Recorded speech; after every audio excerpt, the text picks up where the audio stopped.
Muria, Zimbabwe. Zimbabwe is one of the richest countries on earth. I need you to hear that and sit with it. Not potentially rich, not could be rich one day, not rich if we just sort out our politics. Right now, today, under your feet, in the ground of your country, Zimbabwe is the largest lithium reserves in Africa. Gold, platinum, diamonds, chrome, 44 commercially viable minerals, resources that the entire world is desperate for right now as electric vehicles. Battery technology and the green energy revolution create demand that is only going to grow for the next 50 years. Zimbabwe. Zimbabwe should be Norway. Zimbabwe should be UAE. Zimbabwe should be a country where every citizen has a passport that opens doors, where hospitals have equipment, where young people have futures that don't require a flight to Johannesburg or London to access. Instead, Zimbabwe is Zimbabwe. And this week, the United States Congress published a report that explains exactly why. The report is called China's Minerals Mafia. And what it says about what is happening to Zimbabwe's wealth right now in 2026 should make every Zimbabwean so angry they cannot sleep. My source called me after reading it and said 4 words: they are robbing us blind. Zimbabwe, this is Mutapa Times. And right now, we will show you exactly how. Right. The report that changed everything. Right. The United States Congressional Select Committee on China published this report 2 weeks ago. Let me give you the findings directly, because these are not opinions. These are not speculation. These are the conclusions of a formal congressional investigation after on-the-ground visits to Zimbabwe. Interviews with mining communities, engagement with industry stakeholders, and review of hundreds of documents. Finding 1. Chinese firms now control approximately 90% of Zimbabwe's mining operations. 90%, Zimbabwe, including the key lithium assets that are critical to global energy supply chains. Right. Finding 2. This dominance was not won through superior business skill or better investment terms. It was enabled. The report uses the word enabled by corruption and weak governance at all levels of the Zimbabwean government. Right. Finding 3. Large-scale smuggling of lithium and other valuable minerals is happening right now despite Zimbabwe's own export bans. Authorities have intercepted shipments of undeclared lithium ore. Workers and community monitors described systematic underreporting and concealment of high-grade material. Right. Finding 4, Zimbabwe. Mining companies are bribing local officials and law enforcement. Grievance mechanisms for affected communities are ineffective or simply do not exist. Finding 5. And this one stopped me completely. When U.S. congressional staff requested meetings with Zimbabwean government officials during their investigation visit to Zimbabwe, the officials refused to meet them, and then had state intelligence monitor the congressional staff for the entire duration of their visit. Your government refused to meet American investigators, then sent the CIO to follow them around.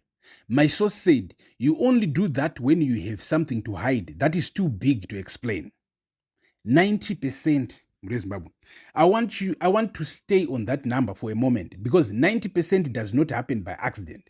90% of Zimbabwe's mining operations in Chinese hands means that when you drive through Masvingo and see those mining trucks, when you hear the blasting in Midlands, when you read about lithium exports from Bikita, when you see the statistics about Zimbabwe's record tobacco harvest being celebrated while mining revenues somehow never translate into schools or hospitals, 90% of that activity is controlled by companies that answer to Beijing, not to Harare, not to the Zimbabwean parliament, not to the Zimbabwean people, but to Beijing. Mure Zimbabwe, musakanga kuti China yakativakira parliament building. Hakuna matsotsi anoplana kuvakira imba yeutongi munyika menyu imimi. Ndokonzi kucolonize. Hapana zvavari kuita vana Mnangagwa nechigovernment chake. Ivatengesi ava ndovatengesi vatori wese, isn't it? My source says the way this happened is textbook, and it happened because Zimbabwe's government allowed it to happen. In some cases, invited it to happen. Here is the pattern my source describes. A Chinese company arrives, they bring investment, they bring equipment, they bring workers, Chinese workers, not Zimbabwean workers. They sign deals with government officials at terms that are never fully made public. They start extracting. But the declared volumes, the volumes they report to Zimra, the volumes they pay royalties on, are not the actual volumes being extracted. The high-grade material gets separated, underreported, exported as lower value product to avoid duties, or simply smuggled out entirely. The difference between what Zimbabwe should be earning and what Zimbabwe actually earns from its own minerals, my source says that number would make you physically sick.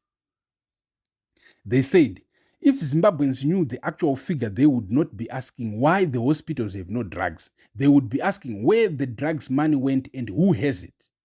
The answer to that question is not in Harare. It is in accounts in China, in Dubai, in Singapore, in the same places where Zimbabwean political money always seems to end up. But here is where it becomes personal. Here is where the story stops being about abstract Chinese companies and becomes about specific Zimbabwean people with specific Zimbabwean names, right? Henrietta Rushwaya, president of the Zimbabwe Miners Federation, the organization that represents Zimbabwe's mining interests, the organization that is supposed to protect Zimbabwean miners and ensure Zimbabwean resources benefit Zimbabweans. Also, Emerson Mnangagwa's niece. Right, in 2023 Al Jazeera, the same journalist who exposed the gold mafia caught Rushwaya on camera, telling undercover reporters that she could facilitate money laundering, that she could take debt money and clean it through Zimbabwe's gold supply chain, through Fidelity, Zimbabwe's central bank gold refinery, through Dubai. On camera, the woman running Zimbabwe's Miners Federation, the president's niece, explaining to what she thought were criminals how to launder their debt money through Zimbabwe's official gold system.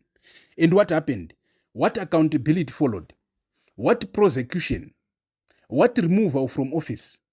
What signal to the mining sector and to the world that Zimbabwe does not tolerate this? Rushwaya is still president of the Zimbabwe Miners Federation, still in a position, still running the organization. My source said, in Zimbabwe, accountability only flows downward. The small miner gets arrested for selling a gram of gold outside the system. The president's niece gets caught laundering millions on Al Jazeera and keeps a job. That is not justice system. That is protection racket. Zimbabwe, the tungsten trick. And it gets worse because the Chinese gold scheme that is now rocking Zimbabwe's mining sector is so brazen that it reads like a movie script. Chinese nationals operating in Zimbabwe's gold sector have been drilling into gold bars and inserting tungsten inside them. Tungsten, a metal selected specifically because its density mimics gold so closely that standard verification methods cannot detect it. Fake gold bars, with real gold on the outside and tungsten on the inside, passing through Zimbabwe's entire verification system undetected. The Zimbabwe Miners Federation, Rushwaya's organization, has raised the alarm about this, which is interesting given that her organization is also supposed to be part of the oversight system that should have caught this. My source says the tungsten trick is not new.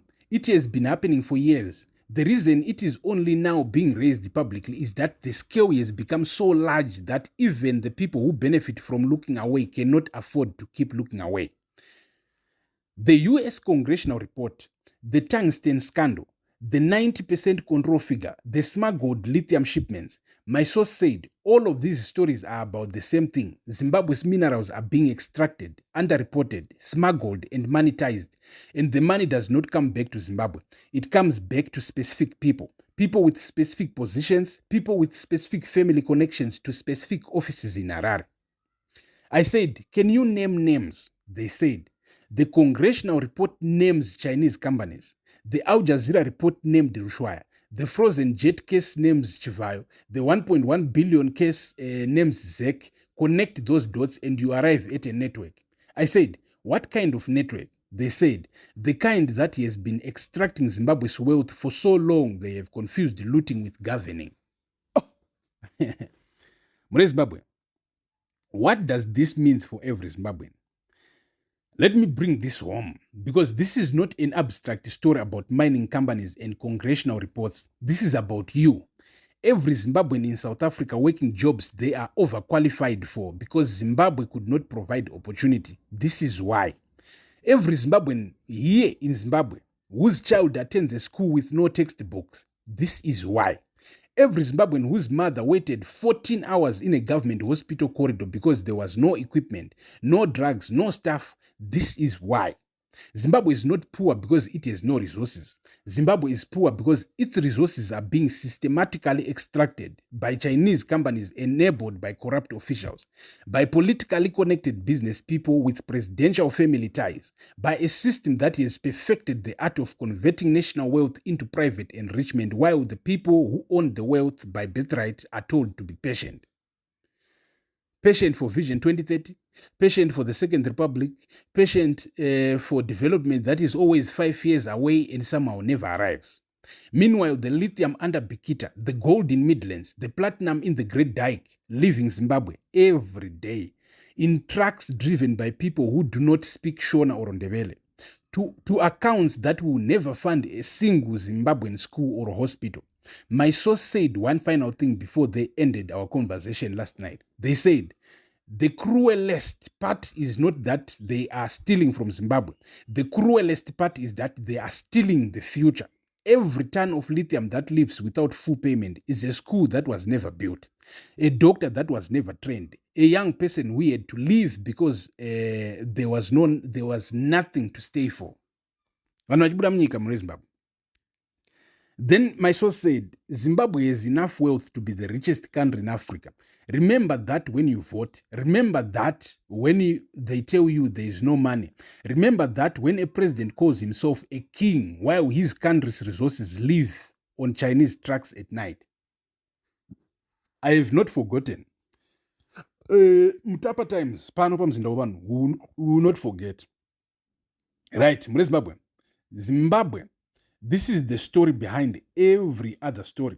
Behind the constitutional amendment, a government that needs to stay in power long enough to protect the networks that benefit from this system. Behind the Chivayo scandal, the money flows that connect Zimbabwean political power to South African financial systems to Dubai accounts. Behind the Belarus trip, a president studying how to survive the moment his own people understand what has been done to them. It all connects. And at the center of all of it, Zimbabwe's minerals, your minerals, leaving your country every single day while you are told there is no money. Share this video with every Zimbabwean you know in South Africa, in the UK, in Australia, in Canada, and Varimunum, Zimbabwe. Because this story needs to reach the people who need to hear it most. The 300,000 who submitted against Cape 3. The young Zimbabweans who are deciding whether to stay or leave. The diaspora who still send money home every month because they love a country that deserves so much better than what it has been given. Zimbabwe, your wealth is real, Zimbabwe. Your poverty is manufactured. And the people manufacturing it are counting on you not knowing the difference. But just you know. Stay tuned, Zimbabwe. Thank you for watching. Peace.